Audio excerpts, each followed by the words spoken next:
Adamı en çok xatirələr ağladır. En çok geçen ömrün xatirə olduğunu anladığında dəli olursan. Qayıtmayacaq bilirsən.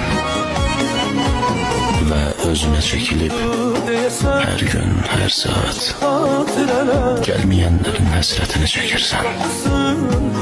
Neçə xatirələr, necə unudum səni mən.